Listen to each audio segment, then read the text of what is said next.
And we're going to open with this. It's always great to open the show talking about a lawsuit, especially when none of us are involved in it. So let's talk about it. Let's talk about Scarlett Johansson, or ScarJo, as the cool kids apparently say. She hates Scarlett that. I think she hates Johansson. that. I hate it. I wrote it on my notes just because it saved time.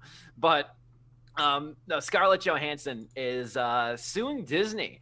She filed a lawsuit in LA's Superior Court last week, alleging that Disney breached her contract by releasing Black Widow on Disney Plus. Now, Dom and I, Joe wasn't here for the show, but we did review Black Widow, and we did talk about the box office haul because it made over $200 million if you factor in the money made from Disney Plus. Now, Disney Plus, to my knowledge, hasn't acknowledged how much it's made in subsequent weeks on Disney Plus, but the big news was that sort of out of nowhere, they came out and said what Black Widow made on Disney Plus, which I believe was about $30 million, which I believe was a decent portion of their entire haul as was.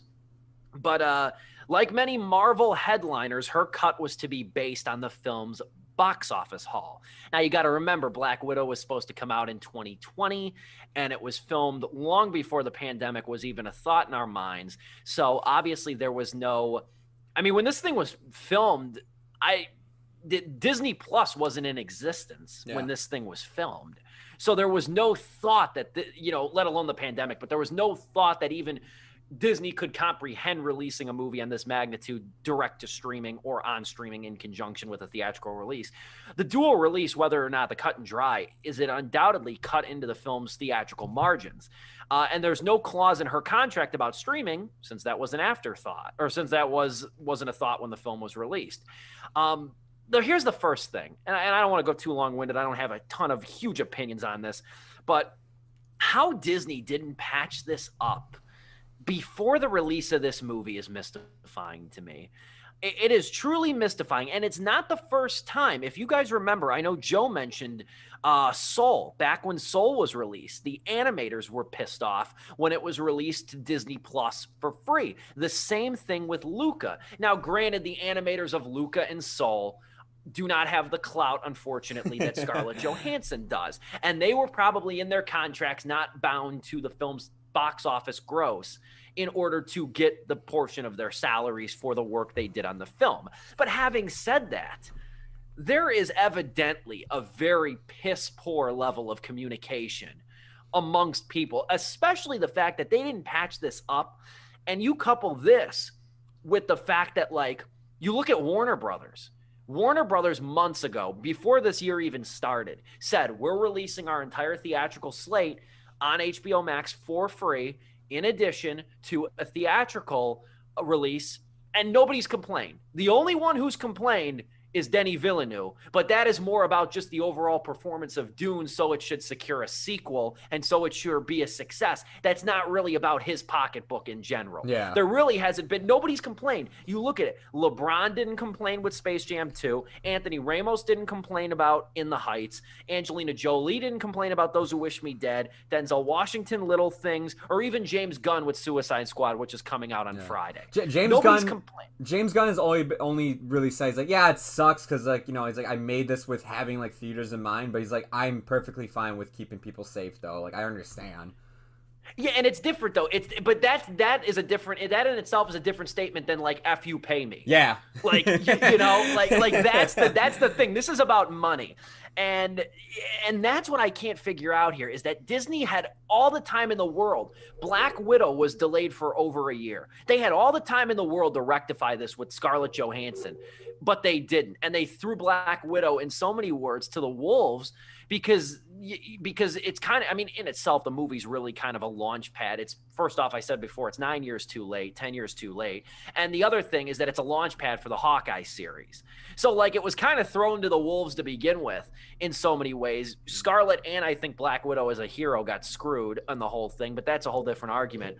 But I'm with Scarlett on this. I hope Scarlett can get a piece of this, but the Disney lawyers are already coming out in force. There's a smear campaign on her. This is going to get ugly. This is when Mickey Mickey turns into the Mickey Mouse as seen on South Park. That's how ugly this is bound to get. I'll throw it over to Joe. I know Joe's got opinions on this. And let me start off by saying I still have not seen Black Widow, by the way. I still have not seen it. Really? I'm planning to see it this week. I'm going to do like a double feature with both Black Widow and Suicide Squad. Just knock out both these comic book movies in one sitting.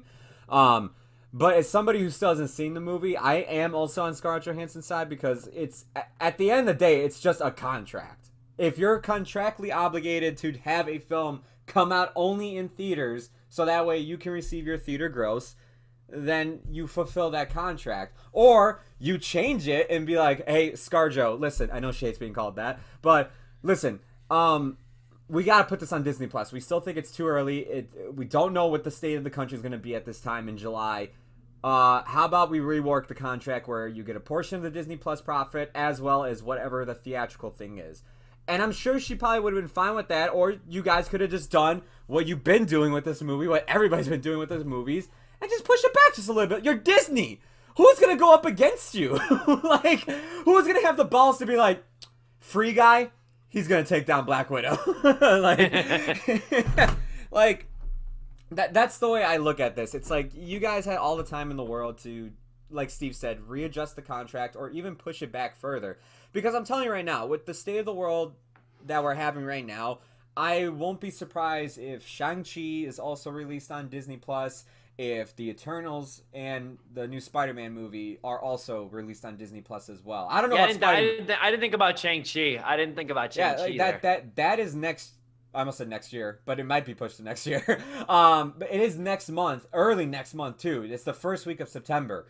I don't Coming think quick. I don't think it's gonna be only theatrical. I think last minute they're gonna pull something and do the whole theatrical release. But I don't see anybody in that movie really being like, screw you, Disney, pay me, because like Scarlett Johansson, like Steve says, has a lot of clout. She's been a producer for a lot of movies. She's been in the game for a long time. She's earned credentials. She's an A-list actress. And everybody I talk to, like, is on her side with this. People that I know that even like Scarlett Johansson are like, yeah, no, like, she's more than entitled to what she is deserved here. Like, my friends who are just like, yeah, she's rich and everything. Like, does she need more money? No. But at the end of the day, it's a big corporation that's fucking over people. And that's, like, something that, like, we need to call out on. It doesn't matter that David has millions of dollars. Goliath has billions. Yeah. That's put it into perspective there. I know that. Yeah, I know the first gut. Honestly, the first gut reaction upon hearing this is like, Scarlett doesn't need freaking money. Like she's fine. It's not about. And then I came to my senses like 5 seconds later. It's like, oh, okay, no, this isn't about that. Yeah. This is ultimately this is about an actor, a worker getting screwed over. And yes, I know an A-lister is not exactly starved for auditions, right? Scarlett Johansson isn't, but that kind of stuff, unfortunately, but that's just the way society works, is that it kind of trickles down, so that she's getting screwed. If she's getting screwed over, you got to think about everyone else, beneath her in terms of the spotlight that are also getting screwed over. Yeah, right? Yeah. No, I was gonna say, like, the perfect way to sum it up, and then Don will throw it back to you, is there was this meme I saw on Twitter, and I have it up right now on screen. It's from Rise of Skywalker, which is a bad movie, but like that's regardless. It's the scene where they're like, I don't care if Scarlett Johansson wins, I just need Disney to lose. Yeah. Which I think I'm like true. that is such a perfect thing. It's just like, I hope Scarlett Johansson wins. It doesn't matter to me if she wins or lose, because at the end of the day, it's like Disney, like, they're, to me, as much as like, yeah, they make good entertainment and everything for families and whatnot, they are a monopoly though in my eyes as of now with how much they own. So it's just like, seeing them get taken down a peg, it's just like, okay, they're not in control as much as we thought they are, like, media overall. That scene works so much better as a meme than it does in the film itself. Like, that was such a dumb line. Anyway, beside the point, I guess, unless there's anything else, we'll probably end on that. At least from this July 30th Hollywood Reporter, which, by the way, Hollywood Reporter has like a whole legal section of their website, which is really cool. I actually over really the appreciate last that. year doing this show, apropos of really nothing, but like, I've really loved the Hollywood Reporter. I've got to the point I read it like bi-weekly. Like, it is an excellent resource. No relation to the Hollywood Foreign Press, right? Or is it? No, I don't think so, right? I don't think it is. I don't think so either. But anyway, just quick thing here, Joe. I don't know. I think you might have brought up the CNN article, but regardless, no. So yeah, arbitration is a part of a contract where it's like, hey, we will settle this, and we have to agree to it, and that's like almost a given in these kinds of things. That's like been a given for a long time, I would think, but in all sorts of actors clauses for time memorial. But I think they're either that fell apart or Disney bypassed that altogether. I don't think they were stupid enough to do that, but I guess things just fell apart is my guess. But regardless, Hollywood Reporter says, quote, instead, Johansson is making the sideways claim that Disney, as parent company, caused Marvel, its subsidiary, to breach contractual obligation. So it's not so much the actual, point of the matter, which is kind of the heart of the thing, but rather she's making a kind of a technical argument to get around that. Because if she does make that direct, exact claim, where it's like, you're breaching contract because Disney Plus, blah, blah, blah, then it just automatically, the legal process moves from question, arbitration. But now it's not arbitration. Instead, it's the pressure of the matter. It's like a political thing, political within the politics of the company and the negotiations. So how that pans out, we'll have to see as the news develops. But keep that in mind, that there is a technical, as for most major decisions in a lot of things, it usually comes as a technical agreement or a technical win or loss. Yeah, I'm glad Joe brought up the thing I'll end on is that, like, it's so easy, and I kind of get like this too. It's so easy when you see like the wealth gap grow exorbitantly in this country. It's so easy to brush off something like this, like they don't need the money, and they truly don't. They don't need the money. They're already rich, this and that and the other. But it's not about that. It's about principle. And I don't care where you work. And I mean, especially like me, I work in a very creative field where the line between ownership and copyright is kind of nebulous in my line of work in terms of like the creation of certain things. And I'm not saying this is my situation because it isn't, but I'm just saying that like you see it in my own industry of radio, and I see it just broadly. There's no shortage of infinitely creative people in the world that bust their ass for their own art. And there's no shortage of suits that take that for granted, weasel the creativity out of people, and then wind up alienating and getting rid of the people who do that, and just think anybody can do it. Yep. And it's been since time immemorial. It's been this thing. Yeah. It has been this ongoing push-pull, whether it's Hollywood or any other industry where creativity is paramount. It is always been that problem, and it's about principle more than it is million.